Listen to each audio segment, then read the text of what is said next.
Welcome to Olga news. ఎట్టకేలకు తెలంగాణ ముఖ్యమంత్రి రేవంత్ రెడ్డి గారు రజతోత్సవ సభ పైన కేసీఆర్ ప్రసంగం పైన స్పందించారు. మొత్తం సభలో రేవంత్ రెడ్డి పేరును ఎక్కడ ప్రస్తావించే ధైర్యం కేసీఆర్ కు లేదు అని చెప్పేసి వ్యాఖ్యానించారు. అంతేకాదు 16 నెలలుగా ఫామ్ హౌస్ లోనే ఉంటూ ప్రతిపక్ష హోదాలో 65 లక్షలకు పైగా ప్రభుత్వ జీతాన్ని తీసుకుంటున్నారని చెప్పేసి ఆయన విమర్శించారు. కేసీఆర్ కడుపులో విషం ఉందని, కళ్ళల్లో ఆ విషం కనబడుతుందని, నిజంగా ప్రజలకు కష్టాలుంటే ప్రజల వద్దకు కేసీఆర్ ఎందుకు వెళ్ళడం లేదని, ఇలాంటి ఎన్నో విషయాలను ఈ సభా వేదికగా రేవంత్ రెడ్డి గారు సంధించారు.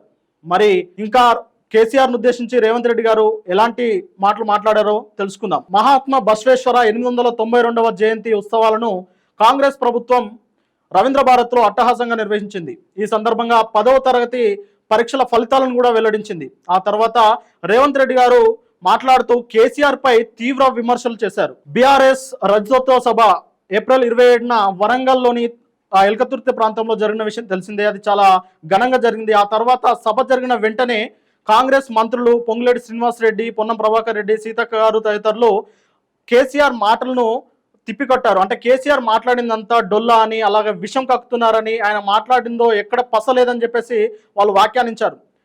అయితే తెలంగాణ యావత్ సమాజం మొత్తం కేసీఆర్ మాటల పైన రేవంత్ రెడ్డి ఎలాంటి రియాక్షన్ ఇవ్వబోతున్నారని చెప్పేసి ఎదురు చూశారు.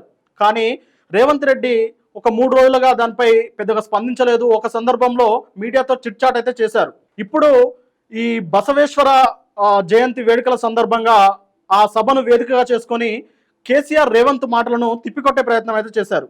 ముఖ్యంగా రేవంత్ రెడ్డి మాట్లాడుతూ కేసీఆర్ 16 నెలలుగా ఫామ్ హౌస్ లోనే ఉంటూ కాలు బయట పెట్టకుండా ప్రతిపక్ష హోదాలో 65 లక్షల రూపాయల జీతాన్ని ఆయన తీసుకుంటున్నాడని, అలాగే ప్రతిపక్ష హోదాలో కారు బంగ్లా కూడా అనుభవిస్తున్నారని, ఇతర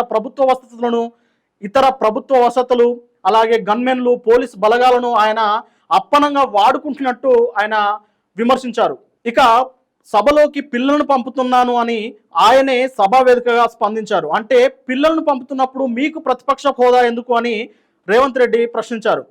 అలాగే ప్రజలకు ఏదైనా కష్టాలుంటే ప్రజల వద్దకైనా వెళ్ళాలి కదా, ఎలాగో ప్రభుత్వాన్ని చూసి లేదా ప్రభుత్వంతో మాట్లాడేంత ఆ ధైర్యం మీకు లేనప్పుడు ప్రజల కష్టాలను తెలుసుకోవడానికి ప్రజా జీవితంలో మీరు ఎందుకు రావడం లేదని చెప్పేసి కేసీఆర్ను తీవ్రంగా విమర్శించారు. ఇక కాంగ్రెస్ అధికారంలోకి వచ్చిన తర్వాత 60,000 ప్రభుత్వ ఉద్యోగాలు ఇచ్చినట్లు, అలాగే 1,00,000కు పైగా ప్రైవేటు ఉద్యోగాలను ఇచ్చినట్లు, అలాగే 2.5 లక్షల కోట్ల పెట్టుబడులను ఈ రాష్ట్రానికి తీసుకొచ్చినట్లు ఆయన లెక్కలు చెప్పారు.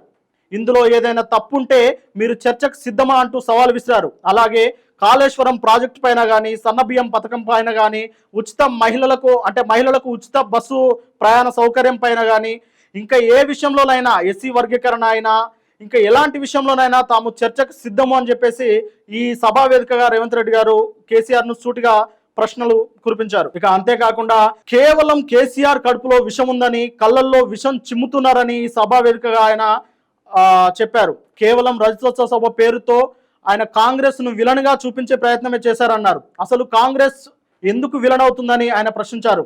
తెలంగాణ రాష్ట్రాన్ని ఇచ్చినందుకు కాంగ్రెస్ విలన్ అవుతుందా? ఇచ్చిన తెలంగాణలో 10 సంవత్సరాలు మీరు అధికారం చెలాయించినందుకు కాంగ్రెస్ విలన్ అవుతుందా అని చెప్పేసి ఆయన ప్రశ్నించారు. అయితే రజతోత్సవ సభలో కేసీఆర్ మాట్లాడుతూ తెలంగాణ ప్రజలు చాలా నిరుత్సాహంలో ఉన్నారని చెప్పేసి మాట్లాడారు. తెలంగాణ ప్రజలు కాదు, ఉంటే గింటే కేసీఆర్ ఫ్యామిలీ, కల్వకుంట్ల ఫ్యామిలీ అయితే కొంత నిరుత్సాహంలో ఉండవచ్చు. ఎందుకంటే 10 సంవత్సరాలు ఈ రాష్ట్రాన్ని దోసుకోవాలని వాళ్ళు ప్రణాళిక వేశారు.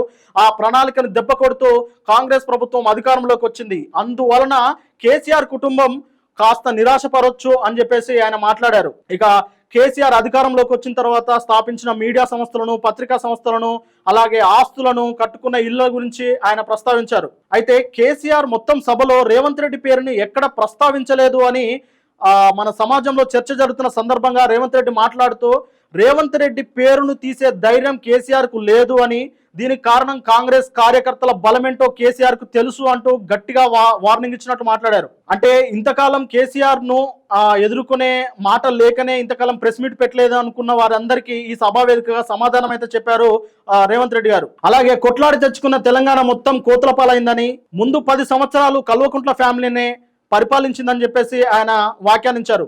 అంతేకాకుండా రజతోత్సవ సభ గురించి ఆయన మాట్లాడుతూ 100 ఎలుకలు తిన్న పిల్లి తీర్థయాత్రకు పోయినట్లు 100 పాపాలు చేసిన రేవంత్ రెడ్డి రజతోత్సవ సభ అనే పేరుతో ఆ పాపాలను కడుక్కునే ప్రయత్నం చేశారని, కానీ కాంగ్రెసే పెద్ద విలన్ అంటూ 101 పాపం చేసినట్లు ఆయన వ్యాఖ్యానించారు. అంటే రేవంత్ రెడ్డి గారు ఈ సభలో కేసీఆర్ పై తీవ్రంగా అయితే విమర్శలు అయితే చేశారు. మరి దీనిపై బీఆర్ఎస్ అధికారులు కానీ, బీఆర్ఎస్ ఎమ్మెల్యేలు కానీ, ఇతర అంటే కేటీఆర్ కానీ ఇంకా వేరెవరైనా దీనిపై ఎలా స్పందిస్తారో అనేది కొంచెం ఆసక్తికరంగా మారింది.